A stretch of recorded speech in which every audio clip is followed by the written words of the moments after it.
picked up a fraudulent load, aka double brokered load. What happens next and how to handle it? Well, it's less than ideal. Should have watched the first video to begin with, so you're never in that position. However, now you are in that position. What do? First of all, stop. You don't want to take and deliver that load under no circumstances. So now you need to figure out who is the original broker on that load. The best way to find that out is through the shipper or the receiver. If you're going to call them, because nobody likes to be involved in those situations, if you're going to call shipper or receiver and you're going to explain the situation, we're going to direct you to the original broker for that load immediately, because at the end of the day, we know we are liable for payment, and we're not going to like that situation. We're going to want the broker to solve that problem right away. Right. So what's going to happen? They're just going to bypass whatever fraudulent activity is going on, and now what happens here, man? You renegotiate this rate con, because chances are the fraudulent guy gave you whatever you wanted just so you could take this load. Yes, one of the worst situations about it is the original broker probably. Let's use some numbers for an example, so we kind of see the layout better. Let's say the original load was $2,000 from the broker to that fraudulent guy. And you booked that load, that double brokered load for, let's say, $3,000. How does it make sense? It does, because the bad guy was never intending to pay you. So now you are on the load for $3,000 that pays way above market rate.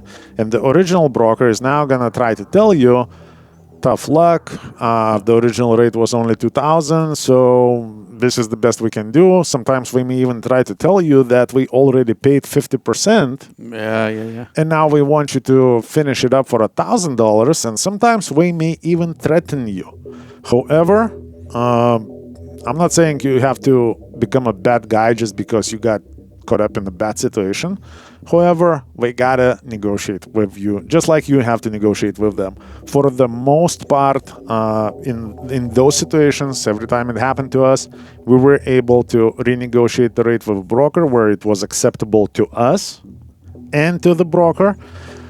Did we like it a lot? No, we wanted to just do it for whatever cheap rate we originally booked it with. But that's because they're going to try. That's negotiating skills. So. Yes, we're going to try, we're going to push, we're going to try to make it sound like you have no choice. However, you do have a choice. You're just a victim of this whole scam. As a matter of fact, if you want to throw in some smart words in the conversation, so we're going to be a little bit more lenient and a little bit more willing to proactive to negotiate. You want to tell them, so how is that you guys protecting your customers' freight? Are you doing any verification for the carriers that you choose? How did that load ended up in the scammer's hands? Because I'm really interested to find out, and I'm not sure. It sounds like you're not really willing to help. Maybe I need to figure this out with a shipper directly, because I'm here doing my job, and I'm here doing your job, and I'm here doing the shipper's job. I'm actually a good guy who just saved a day, and you're trying to offer me the shorter end of a stick. For the most part, you're going to be able to get at least what you negotiated for. It's going to, again, the nasty part about it is going to be way above market rates in many cases. Yeah, that's always the case. So nobody going to enjoy that. But at the end of the day, unless it's some insane amount, you should be able to negotiate that. And if you have to take a little hit, I say just move on. But no, you don't have to do it for peanuts either. Yeah, because you don't want to sit on that forever either. I'm sure you got to reload waiting. So the quicker you negotiate that and get out of that problem to continue trucking is your best solution. Yes, and one of the reasons why I said stop immediately, because a lot of times the actual delivery may be even going to a wrong place. So you don't even want to go to a wrong direction. So here we go. This is... I think that's pretty much it when it comes down to once you are on that load. So your bottom line is through the shipper or receiver, find the original broker, renegotiate the rate, get the rate confirmation, get that load delivered, and don't get the shorter end of a stick, because you are the hero. You are saving the day.